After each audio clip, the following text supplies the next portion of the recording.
नमस्कार दोस्तों, कहानी क्राइम चैनल पर आपका स्वागत है। दोस्तों, आज की हमारी जो क्राइम की कहानी है वो है सिवान, बिहार से।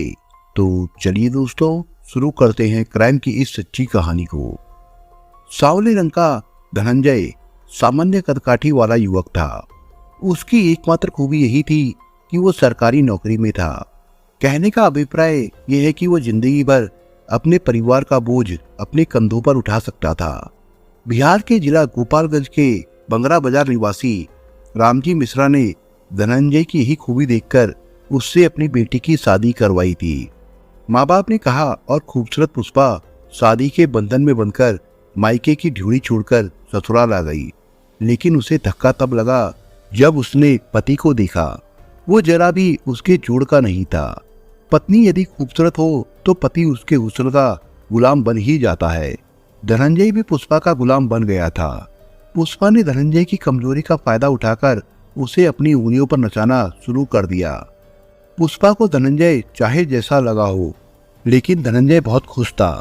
धनंजय सुबह 9 बजे घर से निकलता था तो फिर रात 8 बजे के पहले घर नहीं लौटता था। पीडब्ल्यूडी में लिपिक के पद पर कार्य करने वाले धनंजय की ड्यूटी पड़ोसी जिले सिवान में थी। धनंजय को अपने गांव से सिवान आने जाने में 2 घंटे लग जाते थे। धनंजय को जितनी पगार मिलती थी वो पूरी की पूरी पुष्पा के हाथ में रख देता था। धनंजय के 2 भाई और थे, बड़ा रंजीत और छोटा राजीव। रंजीत मुंबई में था तो राजीव दिल्ली में नौकरी करता था। शादी के बाद से ही धनंजय पुष्पा के साथ अलग घर में रह रहा था। कालांतर में पुष्पा 2 बच्चों की मां बनी।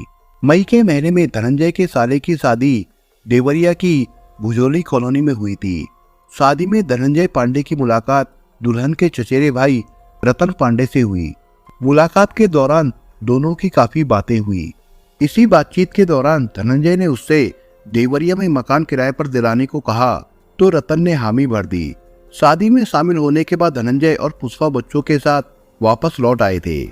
रतन पांडे देवरिया के थाना गौरी बाजार के रहने वाले सुभाष पांडे का बेटा था। सुभाष पांडे टीवी मैकेनिक थे। 24 साल का रतन 4 बहनों में दूसरे नंबर का था। इंटर पास रतन देवरिया में मोबाइल कंपनी MI के कस्टमर केयर सेंटर में नौकरी करता था और देवरिया खास में ही किराए पर कमरा लेकर रहता था। धनंजय से बात होने के कुछ ही दिनों के अंदर रतन ने धनंजय को शहर के इंदिरा नगर मोहल्ले में सौरभ श्रीवास्तव का मकान किराए पर दिलवा दिया। धनंजय अपनी पत्नी पुष्पा और दोनों बच्चों के साथ उसी मकान में रहने लगा। बिहार का सिवान जिला उत्तर प्रदेश के देवरिया जिले की सीमा से सटा है, इसलिए धनंजय को वहां से सिवान जाने में कोई दिक्कत नहीं होती थी। वो अपनी ड्यूटी पर रोजाना आने जाने लगा। धनंजय रोजाना सुबह निकल जाता और देर रात को घर वापस आता था। बच्चे भी स्कूल चले जाते थे। पुष्पा घर पर अकेली रह जाती थी। ऐसे में रतन का पुष्पा के पास आना जाना बढ़ गया था। रतन पुष्पा की खूबसूरती पर पहले से ही फिदा था, इसलिए उसने पुष्पा के नजदीक रहने के लिए धनंजय को देवरिया में किराए का मकान दिलवाया था। धनंजय के कहने पर वो उसके बच्चों सौरभ और साक्षी को ट्यूशन पढ़ाने लगा था। बच्चों के जन्म के बाद से धनंजय अब पुष्पा में पहले जैसी रुचि नहीं लेता था। वैसे भी जैसे जैसे शादीशुदा जीवन आगे बढ़ता है, कई पति पत्नी एक दूसरे में दोस्त खोजने लगते हैं जो उनके बीच झगड़े की जड़ बन जाते हैं। धनंजय भी पुष्पा में कमियां निकालने लगा था। वैसे भी पुष्पा को वो कभी पसंद नहीं आया था। किसी तरह से वो उसके साथ जिंदगी काट रही थी। जब धनंजय उसके दोस्त और गलतियां निकालता था तो पुष्पा के अंदर दबा गुस्सा गुबार बनकर बाहर निकल पड़ता था, जिस पर धनंजय उसकी पिटाई कर देता था। ऐसा अधिकतर धनंजय के शराब के नशे पर होने की वजह से होता था। धनंजय मार पिटाई पर उतर आया तो पुष्पा को उससे हद से ज्यादा नफरत हो गई। रतन ने उसके घर आना शुरू किया तो पुष्पा की नजर उस पर टिकने लगी। रतन गोरा चिट्टा और कुंवारा था। पुष्पा ने ऐसे ही युवक की कामना की थी। विवाह से पहले उसकी 2 ही इच्छाएं थी, एक तो उसका जीवन साथी सरकारी नौकरी वाला हो और दूसरा वो खूब स्मार्ट हो। उसकी एक इच्छा तो पूरी हो गई थी, लेकिन दूसरी इच्छा ने उसे रुला दिया। धनंजय ने कभी भी पुष्पा की तारीफ नहीं की थी, लेकिन रतन पुष्पा की जमकर तारीफ करता था। धीरे धीरे पुष्पा को भी रतन की आदत पड़ गई। उसके बिना अब उसे अच्छा नहीं लगता था। रतन ने पुष्पा को इतनी खुशियां दी कि वो सोचने को मजबूर हो गई कि काश मेरा पति भी रतन जैसा होता तो कितना अच्छा होता। एकांत क्षणों में पुष्पा रतन की तुलना धनंजय से करने लगती थी और ये सोचकर मायूस हो जाती कि धनंजय रतन के आगे किसी मामले में भी नहीं ठहरता है। रतन का व्यक्तित्व पुष्पा के दिल में हलचल मचाए हुए था, तो पुष्पा भी रतन के मन में सरसराहट बढ़ती रहती थी। वो पुष्पा से बिना नजरें मिलाए उसका दीदार करता रहता। रतन कुछ कारणों से अपने गांव चला गया तो पुष्पा खुद को फिर से तन्हा महसूस करने लगी। उसे ऐसा लगा जैसी उसकी रूह निकलकर चली गई हो और मुर्दा जिस्म वहां रह गया हो। धनंजय सिवान से अपनी ड्यूटी से वापस लौटता। रात में जब वो उसके पास जाता तो वो उसमें कोई रुचि नहीं लेती थी। उधर गांव गए रतन का भी ऐसा ही हाल था। पुष्पा को याद करके वो रात भर करवटें बदलता रहता। आंखें बंद करता तो सपने में पुष्पा ही नजर आती। जो वो हकीकत में करने की ख्वाहिश रखता था उसे कल्पना में ही करके खुद को तसल्ली दे देता था। आखिर रतन गांव से शहर लौटा तो पुष्पा से मिलने गया। पुष्पा उस समय अकेली थी। रतन को देखते ही पुष्पा का चेहरा खिल उठा। रतन के अंदर आते ही पुष्पा ने लपक कर दरवाजा बंद कर दिया। फिर नाराजगी प्रकट करते हुए बोली, क्या इस तरह मुझे तड़पाना अच्छा लगता है तुम्हें? मैं नहीं समझा। रतन अनजान बनते हुए बोला, कितने दिन हो गए तुम्हें? मैं तुम्हारी सूरत देखने को तरस गई थी। पुष्पा ने शिकायती लहजे में कहा। सच? रतन खुश होते हुए बोला, मैं भी तो यही सुनने को बेकरार था। इसके बाद दोनों वासना के खेल में डूबते चले गए। इसके बाद तो रोज ही उन दोनों के बीच में ये खेल खेला जाने लगा। रतन ने पुष्पा को एक सिम कार्ड खरीद कर दे दिया। उसने सिम को अपने मोबाइल में डाल दिया। पुष्पा इस सिम का इस्तेमाल केवल रतन से बातें करने के लिए करती थी। धनंजय के नहीं रहने पर रतन पूरे दिन पुष्पा के साथ उसके घर में मौजूद रहता। उसके साथ समय बिताता तो उन पलों को अपने फोन में भी कैद कर लेता। वो अपने मोबाइल से अंतरंग पलों के फोटो और वीडियो भी बनाता था। 18 अप्रैल की सुबह बंद चीनी मिल के परिसर में कुछ युवक लकड़ी लेने गए। इसी बीच उनकी नजर एक पेड़ के नीचे पड़े एक शव पर गई। उन्होंने आसपास के लोगों को बताया तो चंद मिनटों में वहां काफी भीड़ इकट्ठा हो गई। 112 नंबर पर कॉल करके पुलिस को शव मिलने की सूचना दी गई। घटनास्थल थाना कोतवाली देवरिया में आता था, इसलिए कंट्रोल रूम से ये सूचना कोतवाली पुलिस को दे दी गई। सूचना पाकर इंस्पेक्टर टीजे सिंह अपनी पुलिस टीम के साथ मौके पर पहुंच गए। मृतक की उम्र 40-42 वर्ष के आसपास रही होगी। उसके चेहरे को किसी भारी वस्तु से कूचा गया था। चेहरा खराब होने के कारण मृतक की पहचान होना बहुत मुश्किल था। उसके गले पर भी कसे जाने के निशान मौजूद थे। घटना स्थल पर शव से कुछ ही दूरी पर खून से सना एक ईंट का टुकड़ा पड़ा मिला। हत्यारे ने उसी ईंट के टुकड़े से मृतक का चेहरा कुचला था। इंस्पेक्टर टीजे सिंह निरीक्षण कर ही रहे थे कि तभी एसपी डॉक्टर श्रीपति, सीओ निष्ठा उपाध्याय सहित अन्य अधिकारी भी वहां पहुंच गए। अधिकारियों ने भी शव व घटनास्थल का निरीक्षण किया। इंस्पेक्टर टीजे सिंह के आदेश पर कुछ सिपाहियों ने मृतक के कपड़ों की तलाशी ली तो कपड़ों से मृतक का आधार कार्ड मिला, जिसमें मृतक का नाम धनंजय पांडे लिखा था और पता देवरिया के सीमा से सटे बिहार के गोपालगंज जिले के गांव अमुआ का लिखा था। मृतक के घर वालों को कुचायकोट थाना पुलिस के जरिए सूचना भेजी गई। सूचना पाकर मृतक के घर वाले और ससुराल वाले वहां पहुंच गए। उन लोगों ने धनंजय के शव की शिनाख्त कर दी। शव की शिनाख्त हो जाने के बाद उसे पोस्टमार्टम के लिए मोर्चरी भेज दिया गया। कोतवाली लौटकर इंस्पेक्टर टीजे सिंह ने धनंजय पांडे के ससुर रामजी मिश्रा के लिखित तहरीर के आधार पर अज्ञात के खिलाफ धारा 302 के तहत मुकदमा दर्ज कर लिया। केस की जांच शुरू करते हुए इंस्पेक्टर टीजे सिंह ने सबसे पहले पुष्पा से पूछताछ की, जो कि घटना से 1 महीने पहले से अपने मायके में रह रही थी। उन्होंने पुष्पा से पूछा, धनंजय की किसी से कोई दुश्मनी थी या उसका किसी से हाल ही में कोई लड़ाई झगड़ा हुआ था? सर, उनकी किसी से कोई दुश्मनी नहीं थी और न ही उनका किसी से लड़ाई झगड़ा हुआ था। वो तो सुबह अपने ऑफिस के लिए निकल जाते थे और रात में ही लौटते थे। फिर भी कोई दुश्मनी रही हो, याद करने की कोशिश करो। सर, मेरी जानकारी में तो नहीं है। अगर ऑफिस में कोई बात हुई हो तो मुझे नहीं पता। मेरे पति ऑफिस की कोई भी बात मुझे नहीं बताते थे। पुष्पा बड़े ही सहज भाव से सवालों का जवाब दे रही थी। उसके चेहरे के भाव और बोलने के अंदाज से ये कतई नहीं झलक रहा था कि वो पति की मौत से गमगीन है। ये बात मन में शक पैदा करने वाली थी।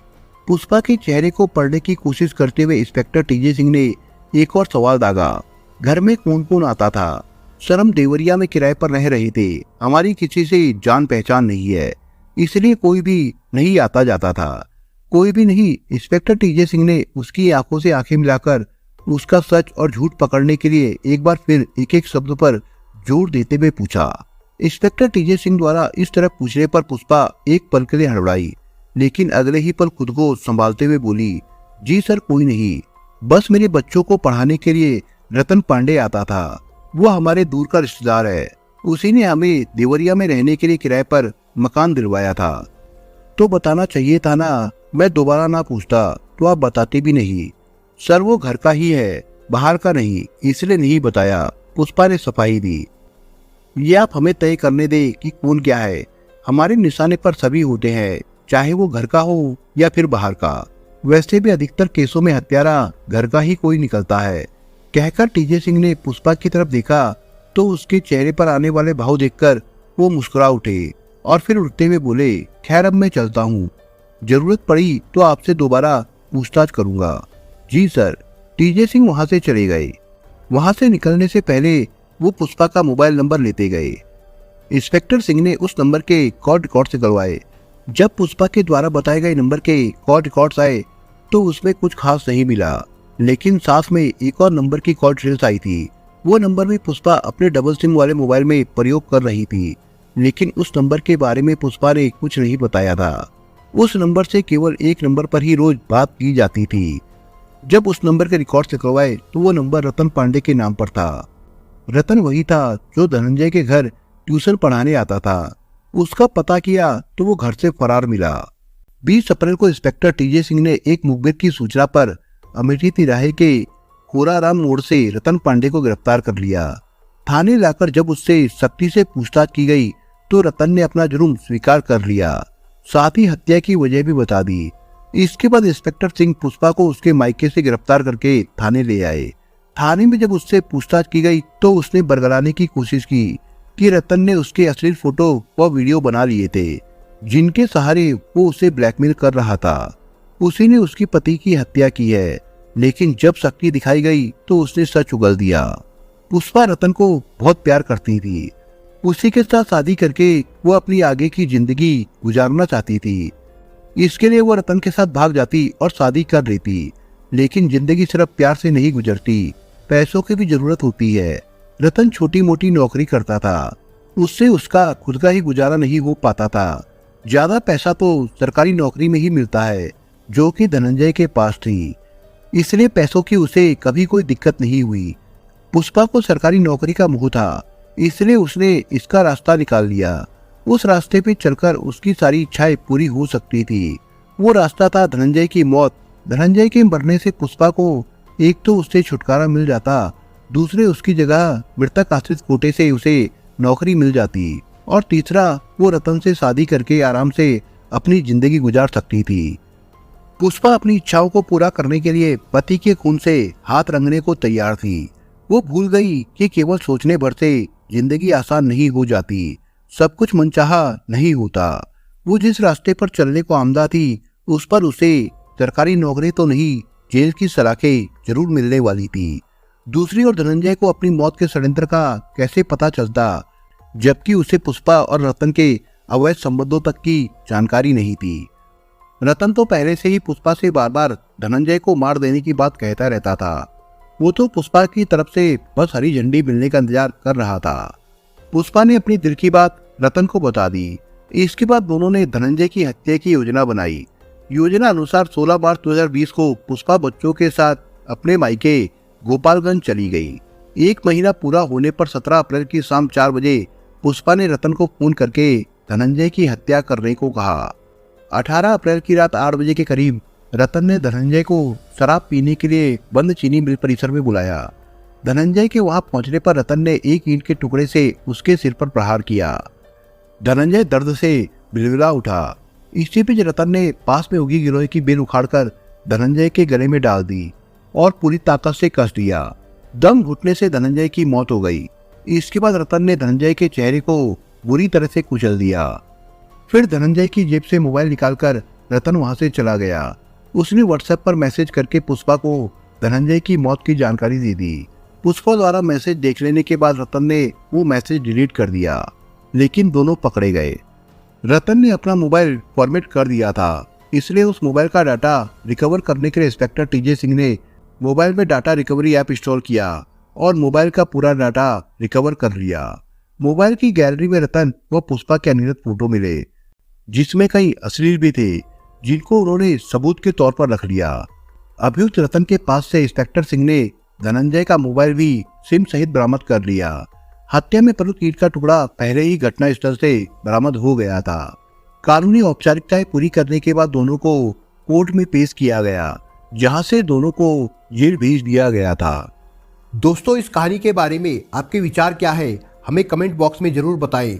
और दोस्तों, अगर आपको हमारा काम पसंद आया हो तो वीडियो को लाइक शेयर जरूर करिए। और अगर आपने अभी तक चैनल को सब्सक्राइब नहीं किया हो तो जाने से पहले चैनल को सब्सक्राइब जरूर करिए दोस्तों। धन्यवाद।